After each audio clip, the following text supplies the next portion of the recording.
This isn't the first video I've done about movies. I like movies, I like TV shows, and when the writing doesn't suck, I like Netflix. And while my channel mostly focuses on writing and reading, sometimes I feel like I lose a little bit of my audience anytime I upload something that involves TV. But I can't help wonder, despite its popularity and common usage, it still doesn't seem to get the appreciation that I think it deserves. The Fabelmans came out a few years ago, which tells the story of Steven Spielberg, who is a known legend in Hollywood production for his writing and directing. It kind of reminded me of the characters in Super 8, where they're just starting off doing something fun with their passions. And while the Fabelmans show the personal struggle of a particular individual, in Super 8 it was kind of interesting to see just how easily things can fall apart when the team doesn't see eye to eye on the film they're all a part of. Even the ones that are just making small impacts, those components, when missing, have an effect on the entire project as a whole. It is tedious, and the amount of teamwork and effort that goes into anything film, even the crappy ones, isn't something I could just hop on here and say, oh, well, I could have done that better. Well, you know, I might have written it better. And it's for this reason I'll upload the occasional video about a movie I saw or a book that then went on to make a movie, because when done right, it can have a great effect on its audience in a much shorter span of time. We can't deny the impact that TV and media has had on our generation since its invention.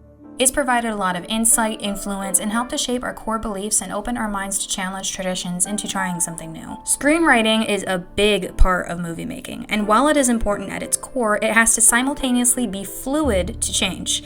And I think this is where the art of screenwriting really comes into play. Some screenwriters are imaginative enough to describe the faintest of emotions that, when given to a good actor who can interpret those emotions properly, magic happens on screen. Other screenplays are usually rewritten or adapted for the sake of saving on time or to aid in a new direction due to a different interpretation from either actor or director. But here's the thing. That change is usually the result of perspective, and while we might be able to help reshape that perspective while it's still in the making, it won't necessarily control the perspective that others might have going in to experience it. Which is what I feel like happened with Nosferatu.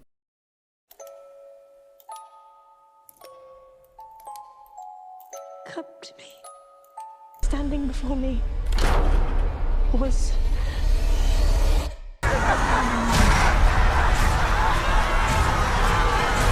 I went into this movie with a completely wrong expectation. Before I get into this video, I want to give a disclaimer. If I had gone in with the knowledge of what it really was trying to say, I wouldn't have been so disgusted. Well, you know, some scenes were kind of disgusting anyway, but it would have been a different kind of disgust. And I almost didn't watch it for the same reason I didn't go watch Challengers or 50 Shades right away. Because all anybody was talking about was that one scene and Billy Skarsgård's schlong and jokes of finding one's nose for freak too, and that just set the tone for what I went into seeing. The cinematography in this movie was gorgeous, by the way. The actors were amazing. The music and atmosphere and lighting and just everything about this movie was beautiful in the perfect Gotham Victorian vibe that I absolutely would attribute to a vampire movie. And as someone who never watched Dracula or read the book before making this video, I can definitely say it was an experience. While the writing may not be perfect, I did watch the original 1929 film it is based on, and it's practically identical. There was a lot of care, respect, and almost reverence attributed to the silent film while working between the lines in the subtext to give it a new meaning and a new kind of horror for modernity's sake. Due to the overexposure of certain media on a certain platform that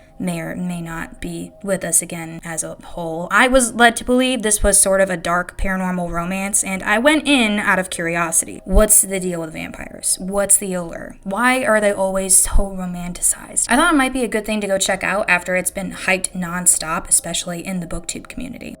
I don't think Nosferatu was intending to advertise this movie as an almost gothic horror romance. By the time the lights came on, I just sat there. I remembered all the media pushing this, the comments, the book talkers, and people leaving the theater in bashful shame, and all I could think of was, you people are freaks. To anyone who thought this shit was romantic, you need therapy. Seek help now. Why did people think this was romantic? It was horrifying. As it should be. You know, it is a horror. The trailers advertised it as a horror, but for some reason there's a subgroup of female primates who think this is hot. Congratulations, we've defeated the patriarchy. Women are now more thirsty than men. I mean, I've been working on my Smut video for a while now, which will be uploaded for you guys before Valentine's Day. I'm just polishing it up. But this becomes a problem. Everything today has become sexualized, and in doing so, we've somehow confused ourselves into believing that anything sexual, even if it's harmful to mind, body, and soul, is romantic so long as the other person finds their love interest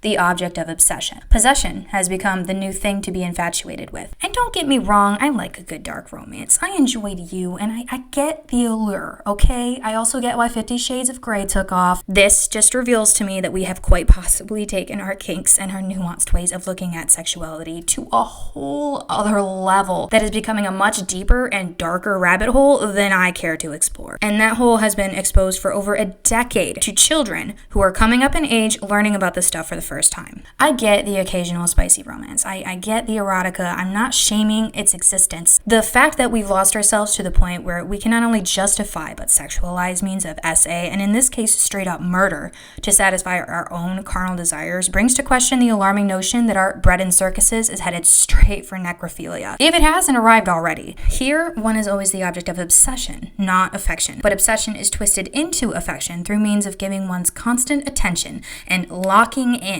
that person through means of marriage or transformation. But it's nothing more than a means to keep hold of this kind of attention and validation because the subject at heart feels that with anyone else it might go away and they would be left alone again. Mind you, I'm not referring to the people who just read this on the occasion. I'm not even talking about the tweens who went through their phase or millennials who might read this stuff out of just pure nostalgia. People who are obsessed with vampires tend to exhibit extremely codependent behavior that suggests they don't like being left alone with their thoughts or held accountable for their own behaviors. This is just a theory, you know, I could be wrong, I'm only spitballing here, and there was a period of time when I too had a similar mindset, but after my experiences in real life, I began to wonder how healthy this kind of mindset really is. Eventually, the time comes when you have to look back up and assess the damage. More and more toxicity that is being introduced is being green flagged under the romance genre, and people who might ask what we do up until 3 a.m. writing about that it's just a silly romance, when in reality, we have a much deeper problem we're refusing to address. And unfortunately, it has already affected many kids in the generations coming up who believe that even if they get hurt, if it's all in the name of love, then it's okay, because love has not been interpreted as anything else other than obsession. I'll be getting more into this in my smut video though, so make sure you're subscribed and that those notifications are turned on because apparently YouTube is not recommending my videos to everyone. Either that or I need to work on my thumbnail art, I don't know. Nosferatu is a good movie if you go into it with the right mindset. It was a painful watch, but the actors did an incredible job. But also check out the silent film. It was almost a page-for-page remake with just the slightest of tweaks to give way to this new take on the story with a nod to modern audiences. That's all I have for you today. Thank you all for watching. Hit the like button if you enjoyed this video. If you feel like talking, leave a comment. I hope to see you guys next time.